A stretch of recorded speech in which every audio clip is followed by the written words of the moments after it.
keep it down. Keep it down. I'd like to welcome everyone to the 2022 Dynasty NFL Rookie Draft. And with the first pick, all right, enough of the crap. So we had the draft. Is this working? Yes. We had the draft, and the draft is done. I don't know. This was probably one of the, for fantasy purposes only, let me get these right. Yes, for fantasy purposes only, probably one of the most unexciting draft, right? There's no Justin Herbert, whether he would be good or not. Oh, he's overrated. Go look at all the nonsense they said about Herbert and how wrong they were. But, they can only base it off what they see in college. But with Herbert, you had Tua. Who would go? Do you think Miami wishes they took Herbert now? Joe Burrow, the excitement of, in other drafts where there's multiple players, multiple big-name quarterbacks. And everything I'm talking about is strictly fantasy football. I'm not talking real NFL. If you throw fantasy out, every draft is exciting if your team's got a good pick. If your team's not even in the first round or towards the end, this was probably a good draft that I'll actually have someone towards the end because there was some really good weapons later on because everyone was grabbing the offensive lineman, the defensive lineman, those kind of, there was no real, I don't think a quarterback, Pickett did, I believe, went to the Steelers. So there was no real huge, oh my gosh, who's going to scramble to get the top quarterback? Who's going to go up and get, Saquon Barkley, number 2, which I still think is a great pick. They just need to use the guy more, and he needs to stay healthy. I think he has the skills to be one of the greatest running backs ever. So with that, there goes any of my credibility. So let's get to the main point of this. Today's show is going to be, we'll go over the picks, of maybe the top 12 guys for fantasy purposes. And then we'll also talk about when is a good time to have your dynasty draft, your rookie dynasty draft. I've mentioned 100 times, I'm in a lot of leagues. Some people continuously push for late, mid to late August. They want to see those rookies, and I'll list the whole reasons why, what's good and for both those reasons. Some like early. So let's get to it. And right away, we'll start with, this is going to be basically super flex or not, okay? There wasn't a lot of quarterbacks to where you're screaming like it used to be, super flex, oh man. You might see Tua, Burrow, maybe Herbert go, all of them before top 10, which took some of the other talent and stripped it back. That's why I love Superflex. You can be 1.11, right? I saw Justin Jefferson in a lot of leagues go 110, 111, 112. Jalen Waddle in Superflex leagues last year went to, the earliest I saw him was, 110. And most of the leagues I was in, Waddle went literally 2.1 to 2.3 in that spot because there was some QBs last year and needy teams and, whatever the case may be. There's not a lot this year, right? The only one I could see being in there, I know Pickett, people want it. I'm not excited about that. If you are desperate and you have a top pick, you're going to trade back, obviously. But if you want a quarterback, this is not there. I don't have one listed in my top 12, right? Me personally, if I was a team that had, let's say, Ryan Tannehill in a super flex league and maybe I only have 3 quarterbacks, I could see maybe at 110, 112, taking a shot and saying, grabbing Willis. I'll do that. He's shown physical talents. He's not going to probably start at all this year unless there's an injury, but that'll be great. You stock it away for the future. I'm okay with that. Other than that, it's mostly going to be talented guys. And let's get to the first one. Number 1, Breece Hall. He came in, and this is rare, right? There were some guys who jumped up, but this was not the Clyde Edwards-Helaire where he's the 5th running back and then jumped up and instantly everyone fell in love with him. He was RB1, had to be drafted number 1. Breece Hall was number 1 coming into the draft. Some people I've seen all over Twitter actually talk about, okay, maybe he's not, maybe he's fallen back some. Maybe it's who's the other one? Kenneth Walker, right? Who went to Seattle. Oh man, after I just did the running back video and I had Penny, in the top 25 to 35. He probably still is, but maybe Carson's, I don't know. Let's just focus on Breece Hall. Jets, great pick. I like him to the Jets. Remember, everyone had him going to Buffalo, and he didn't make it in the first round. Jets, I believe, traded up in that second round to get him. He's my RB1. Oh, man, my cat's in here. She's going after Hummingbird out the window. Anyways, he's my RB1. This list I've taken, the 1 through 12 is listed as experts, right? I've taken several experts on the average, what they projected, and then I'll tell you where I have them, maybe why. Who cares? It's my show. So I'll tell you why I got him and why not. Breece Hall, Jets RB1. I have him as RB1 as well. If I had the first pick, he is the man I am taking. We've already covered, anyone's covered, 3 down back, great potential, can catch, can do it all. What does it do for Michael Carter? I still like Carter, but it's not looking good now, right? It looks like Hall's probably going to be the man. Carter can come in and give some, work here and there, but his value is almost gone now, unless something happens to Hall. So Hall, number 1, I do like it. That's who I would pick. Number 2, the experts have Drake London. Okay, that was one of those ones where, right, London, a lot of the experts have London going 2 or 3 as in receivers, not overall. If I've seen dozens of mock drafts, London was right around 5 to 8, somewhere in that span. Once in a while 9, but that was it, and that's super flex, right? We're still taking, even if this is super flex, all these still count. But he jumped up so drastically, 1, being the first receiver off the board, 2, he's on a team that needs him, right? I've actually seen the debate, does this help? Is this still working? Yes, I have to check my mic. The wire's bad sometimes, so I got to make sure it's green. But does this help Kyle Pitts or make it worse? I think this is excellent for Kyle Pitts. The one thing that killed Kyle Pitts last year is when Calvin Ridley was gone, right? Then it was the defense can focus more on Pitts. There was really no other weapons. Patterson had a pretty strong season, but there was no other weapons, and it was hit or miss. And so I think getting London now, this will help London, and it'll help Pitts. So I really like the pick there. Honestly, though, he's my wide receiver 3. Why? They all have great numbers. They're all great physical specimens. They've had great times. I'll tell you my wide receiver 2 in a second. But right here, they have him listed, a lot of experts, as wide receiver 1, which is also crazy. Remember Garrett Wilson?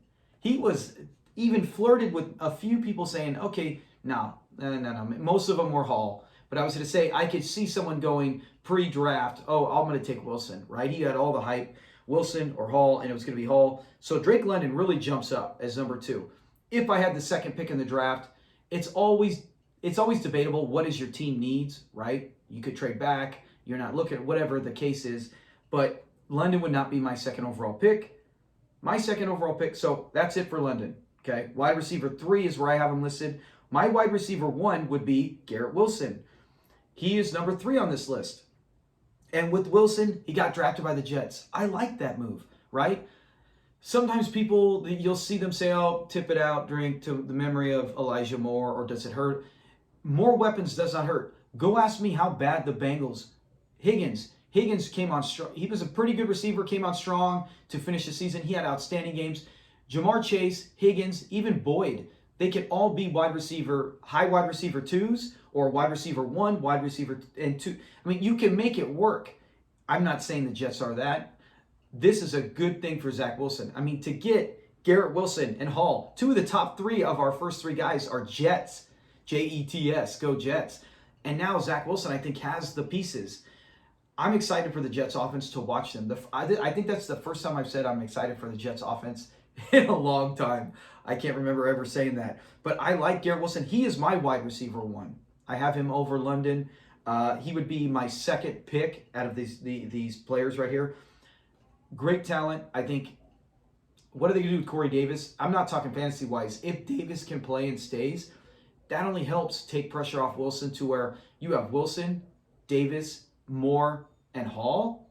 With Wilson, that's now, can the offensive line protect? Wow, that's some good fan. Hey, we might be turning in going, hey, where's that Thursday night game? I want to see the Jets, right? It used to be, oh, not the Jets and the Broncos. Maybe I'll see Jerry Jeudy do something, and then Sam Darnold goes off and has a great game. Now I'm circling on the schedule. I want to see that. So talk too long about it. Love Garrett Wilson, wide receiver 1 for me. Number 4 on this from the experts post-draft, Jameson Williams, right? Drafted by the Detroit Lions. They have him at wide receiver 3. I have him at wide receiver 4. Just drop back. I still love him. Liked him. In a few startup drafts, drafted him when you combined him before we even knew where he was going. I think Jameson Williams, there's been some concern, and I've been in some debates on Twitter. He really didn't do much his first, few years in Ohio State, transferred out. Are you scared of that? Obviously the Lions aren't, but are you scared of that he only did it for 1 year and that he wasn't able to break through? Well, he had Olave and Wilson there. So it's hard to get through that. My point is that, and I made a comment where, I said, I was just trying to give an example of sometimes it can be hard to break through. I listed a bunch of Hall of Fame receivers, and people were like, how dare you compare Ohio State receivers to that, and or even Alabama, because I was like, well, originally I was thinking, what if he was in Alabama, he wouldn't have got through in Alabama too. When you have Jerry Jeudy, Devonta Smith, Jalen Waddle, Henry Ruggs, he wouldn't have got in if he was there. He would have been on the bench. So my point is, he got there, he went to an offense that used him and took advantage of his skills. So if Detroit can do that, then no, I have no fear. It's like that with everyone. If you don't use the guy, then yeah, he's not going to have great numbers. I like Williams a lot. I think I'm excited to see him in Detroit. Does this do anything for the Sun God Raw, St. Brown? Does it do anything? I don't know. I was excited to see him being the top guy, but now they have DJ Chark. Chark, solid possession receiver. Raw, Williams. Now it comes down to Goff. We've seen Goff do it with the Rams, but that was McVay and the coaching staff. Does Detroit have that coaching staff? We'll see. Do like him a lot. He is one I would take probably number on this list, maybe even 6. I'm more of a running back guy. We'll get to the next one coming up. Number 5, Treylon Burks. He is, if I look at my receivers, he is my wide receiver too, right? Coming out, if you look at a lot of the hype, as soon as the Super Bowl was done and the mock draft started coming up and everyone was getting all over it, Treylon Burks was the guy. It was Treylon Burks, kind of like almost compared to like a Terrell Owens type guy, big physical receiver, was consistent all through college, not like how we were just talking about Williams, I apologize, it was Jameson. But now going to the Titans, I like that. They trade A.J. Brown. Could Williams come in, or can Burks come in and be the wide receiver 1? It's going to be Robert Woods. That's a great guy to learn from, because remember, Woods can get a lot of those screen games and the handoffs. He can come in very light Deebo Samuel. Can Burks become that? I hope that the Titans can use him that way. But even if, however they want to use him, I'm very excited about Burks. To me, it was pre-draft and before all the combine stuff, I was like, Burks, Wilson. It sounds like a clothing store. Wilson and Burks. I wanted Burks probably a little more. Then I started going, okay, I could see Wilson being the guy. Right here, I would have, if it came down to it and I had the second pick, I would think about it. I'd probably take Wilson because I feel excited about that Jets offense and what he can do there. But if I have pick 3, I'm excited with Burks coming down to me. I keep saying excited. I would be pumped if Burks came down to me. So, yeah, I like it a lot. They have him listed as wide receiver 4. I have him at 2, and I told you why. And you give me guys like David Boston, Terrell Owens, any of the big physical strong type of guys, those are the guys I liked. I like those guys because it just felt like Derrick Henry, almost like they're unstoppable. You can have a guy in front of them, double coverage. They're going to get that possession, pull it down, sometimes break huge plays. And I think Burks will be exactly that. I'm glad. I like the fit in Tennessee. Had A.J. Brown still been there, I mean, maybe they don't make the pick. It's a smart move by Tennessee. I'm not going to get in the football aspect. It's a smart move by Tennessee. But that is Burks number 5. Number 6, let's speed this up. Kenneth Walker. I would actually take Walker. Of everyone on this list, I would grab Walker over Drake London. As stupid as it might sound, hey, I'm just a guy giving my opinion. This is what I would do. I would take Walker over Drake London and probably over Jameson Williams. But Hall, Garrett Wilson, Treylon Burks, and then I would take Kenneth Walker. Walker went to the Seahawks, RB2.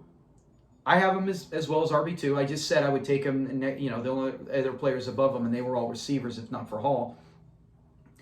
I'm excited to see him go there. The only issue is, what is his role going to be, right? DJ Dallas, didn't they? I could be wrong. Was Dallas the second, third round? I can't remember. I should have looked. I'm going to post it. One of these sites. I'll say here. I'll put on there what DJ Dallas was, because they've gotten so many running backs that I feel like they put decent draft capital on, and DJ didn't do much, even with Carson out. I know they had Homer. They have Rashad Penny. And we talked about how Penny was so hard to judge where he's going to go on the fantasy rankings because how great the end of his season was. And I was expecting more of that. There's no way he's doing that now. Even let's say they say Carson walk, Carson retires, Carson, we're going to use you sparingly. I don't know. I'm not a coach. I don't know what they're going to do. I still think it's going to be Penny and Walker. Maybe Penny's going to be the man. Walker's kind of coming in. And then Penny's on his last year. They let him walk. So wisely. They're not going to pay the money. Maybe they're going to say, we're going to use you for every cent we invest in you, and then we'll let you go. You're out of here. And we got Walker, who's learned the system, learned and ready to roll. And that's our guy next year. And we got him on that low contract. Strategy, just like the Titans. I love it. But for fantasy, I don't know how great he'll do his first year. He might have splashes of games. I don't think he's going to do what everyone else above him. That's why when I talk about this list for Dynasty, yes, you have to, and we'll cover more on the early, late draft as we're supposed to be getting to. Oh my gosh, I've talked way too long. All right, so Kenneth Walker, Seattle. Next, Chris Olave, Saints. Wide receiver 5. I have him at wide receiver 5 as well. I like the pick here. I know in some Superflex earlier, they had him kind of a little further back, but he got moved up because, obviously, early draft capital, and he's on a team that needs a receiver, that can use him. I like the spot. I like the pick. I like, if you can get him at number 7, totally for it.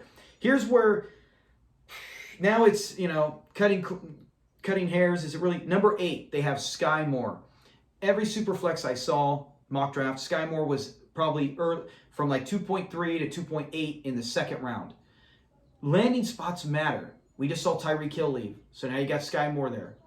And now it's happening again. Kansas City. It seems like if you get drafted by the Chiefs, everyone goes crazy because that offense. And I was hoping Moore would go to Green Bay. I could see more of in a year or so, him and Rodgers, if Rodgers signed the deal, he ain't going anywhere. Better, that would have been a better fit. Kansas City's still a great fit, Mahomes, but I don't know. They got other weapons there still. And, they have multiple players. Who is he going to get lost in that offense? I don't know. I'm just not excited about as much as everyone else. They have him listed as wide receiver 6. I have him at 7. Like I said, it's just he's still first round talent. I don't know if people are going to overreach for him because of this is a spot right now. If I came up at 8, I would probably take.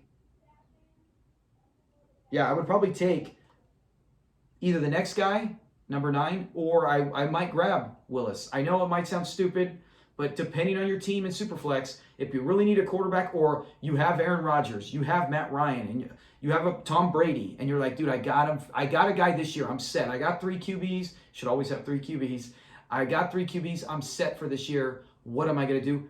Grab it now. Some people might mock you. They might mock me for that. Say, dude, what a reach. Dude, you could have got him in the second round. Doesn't matter. Doesn't matter. You get him now, and you have it set. Tannehill's gone next year. Brady retires next year. Matt Ryan retires. Whatever the case may be, now you already have Willis. You have a guy set up, ready to play.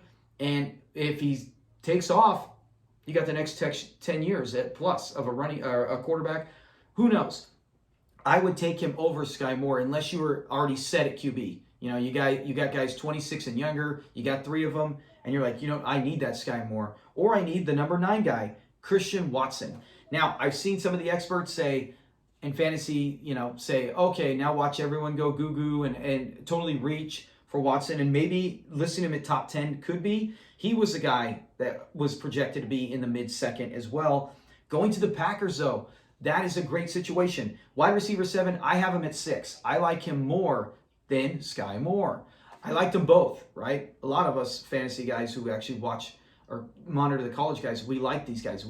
These are the guys who I was like, ooh, I can grab them in the second, right? I got a mid to late first, and then I got an early second. You traded up to grab it, and you were hoping to get one of these guys. I really was hoping to get Watson or Moore. No way now. Now you're going to have 2 first-round picks to grab one of them and something else. So, yeah, Watson, going to the Packers, I like it. He's the same boat he played with Trey Lance. Has he played any strong defenses? They've said that about a lot of receivers through the years, right, who came from smaller colleges. And end up becoming all-stars or Pro Bowlers. Sorry. So, it's my cat again. So yes, I like Watson. I like him more than Sky Moore, but not more than Olave and anyone else we've mentioned. He still might have a little bit of learning curve as well. Okay, let's speed it up. Last ones is, Dotson to the Washington Commanders, wide receiver 8. I'm okay with that. George Pickens to the Steelers. I like that, but the Steelers have, well, they did lose Juju, so there is room for him to make a case to where he could be, gets the offense going, a possible wide receiver 2, right? A late wide receiver 2.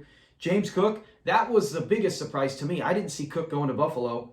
You know, Buffalo lost out on grabbing Hall, so they grabbed one of the other better running backs. Cook, though, he hasn't had as much work, right? So that's something we'd like to see, but we know he's got good bloodlines. Him and Singletary, I don't think it really hurts Singletary.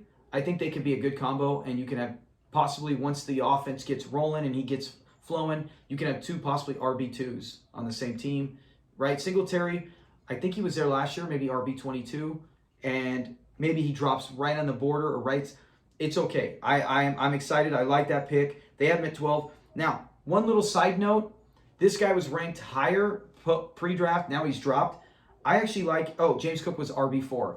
I actually, for me personally, like Isaiah Spiller. I loved him in college. I think he's got the great tools to be a 3-down back. He's with the Chargers. The only problem is he was a later pick, right? Draft capital matters. But with Spiller in Los Angeles, I almost called him San Diego, and Spiller with the Chargers, Eckler ain't going anywhere. But I could see a combination of how we just talked about with Cook, the last guy. If I came down to where I was at pick 11 and I can get Pickens, Cook, or Spiller, I myself would want Spiller just because when I see guys in college that I like and I monitor and I can't wait for them to come out, just because maybe the draft situation didn't work out as projected, I'm not going to now go away from him. I still want him. Now, I'm not going to draft him. Like, let's say he went in the 2nd round, right? Like Cook even did. Let's say he went before Walker, right? Would that, that would change it, because now I might use pick 5 on him, an earlier pick 7. But not now, not with him dropping so much. Like Kenneth Gainwell, I think he was a 4th-round pick for Philly. You know, we saw how he had a few games here and there and didn't do much. Maybe that'll be Spiller, but I do like that. So that is the players. Way too long, 23 minutes. Let's get into Dynasty rookie drafts and when to have them. When do you have them? I've only been doing Dynasty, I think, entering season 4 now. And in all of them, when I first started the first 4 years, we did all of them right, like the week after the draft or 2 weeks after the draft. Some people couldn't wait. They're like, hey, the day after the draft, the night the draft was finishing up, whatever it was. I'm for that. Let's list some reasons. Early versus later. This is for the early side. It keeps action throughout the season, right? So the Super Bowl's done. Your fantasy season was already done because, right, we don't play up to the Super Bowl, but football's over. Now you're sitting around, and if you're in, and this is all Dynasty, we're not talking redraft. Obviously, you don't have the rookie things. But now you know, hey, what's next? The draft, the NFL draft. That is key. You look at the players. You look at you're trying to acquire picks throughout the offseason to stack up if you like players. Who do I want? When do I want to get them? What am I looking for? And then the NFL draft happens, and craziness happens. Look at how we just talked about how some players were. Isaiah Spiller, I saw in Superflexes. I saw this on mock drafts just a week ago. Isaiah Spiller getting picked at number 4. Yes, number 4. He was getting projected high. No way is he there now. No way. That's why you wait till the draft. But after the draft, now it's like, okay, I had the draft. I'm excited. I know where everyone's going. I know what players I already wanted before. I still talked about how some players you might say, hey, I wanted Watson. Hey, I'm looking for Sky Moore. I'm trying to figure out where they might fall. Well, now you know they're going to fall. They're going to fall earlier than you projected. And so now you have to go, what am I going to do? Why do I have to wait till August to figure it out? I knew the player.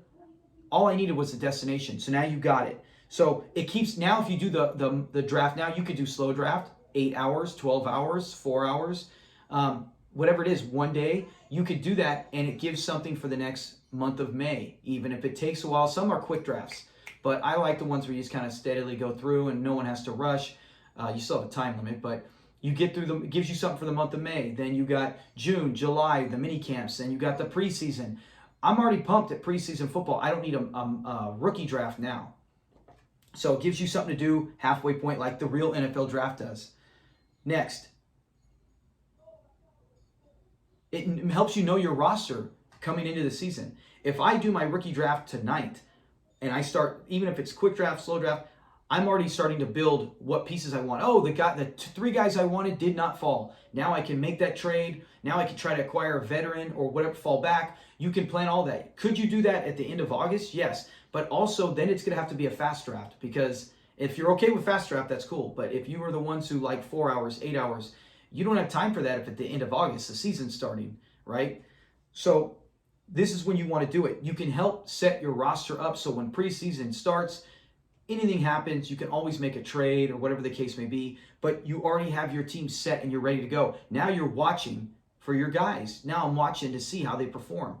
The funniest thing is, I'm going to give this a quick example. Last year, can you imagine if your draft was post preseason or right at the border? I wonder how many drafts Jamar Chase fell because the guy did not catch a pass in preseason, right? In any league that I had before the preseason, hey, get away, Oreo. She's going to end up bumping something. Oreo, get away. So I drafted Jamar Chase in anyone that I could get him in. I was nervous. I didn't trade him away, but I was nervous after preseason. I think that would have affected, like maybe I would say, you know what? He's not looking good. Maybe he can't get that separation. I'm listening to the experts and it changes my mind.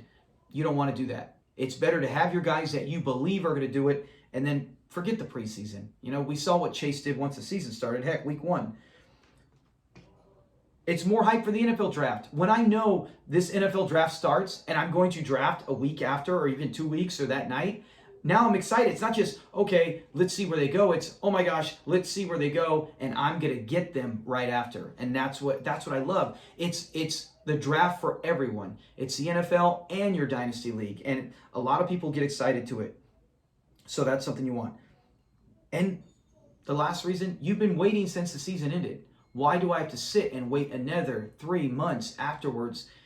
Some people will get to the positive, or the people who want to wait till later. But why? I've been waiting. I don't need to wait anymore. You know, it's like if you're waiting for a movie to come out for a year and then it comes out and you want to go see it and your wife's like, well, we don't have to go see it yet. It just came out. You know, give it a week. Let the crowd stay down. I don't want to wait a week. I've been waiting a year. Let's do it now. You know, and that's basically with that point. So now let's look to why you'd want to wait till later. You could check out rookies in preseason. I just made my opinion on what that could influence and how really it's fun to watch them in preseason, but you don't, honestly, you could tell by the way I talk, I'm an early guy, not a later guy, but let me try to put on my hat for later. Check rookies out in preseason.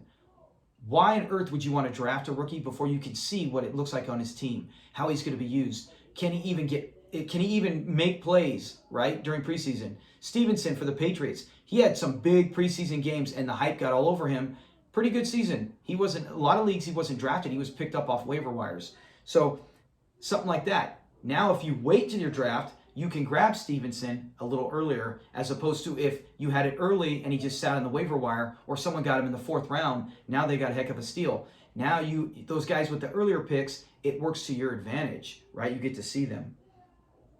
More time to plan your strategy. Once the preseason starts, now you, like I said, you get a flow of what's going on. You've had all those months to prepare. You had all that time to get ready. And now you need a few more weeks to watch them in preseason. Hey, every little bit helps. Build your strategy. Decide how you want to use your draft picks. Do you get to the point where you're like, hey man, preseason, none of them have looked good. You know what? I'm going to just shop these picks and go after Deebo Samuel.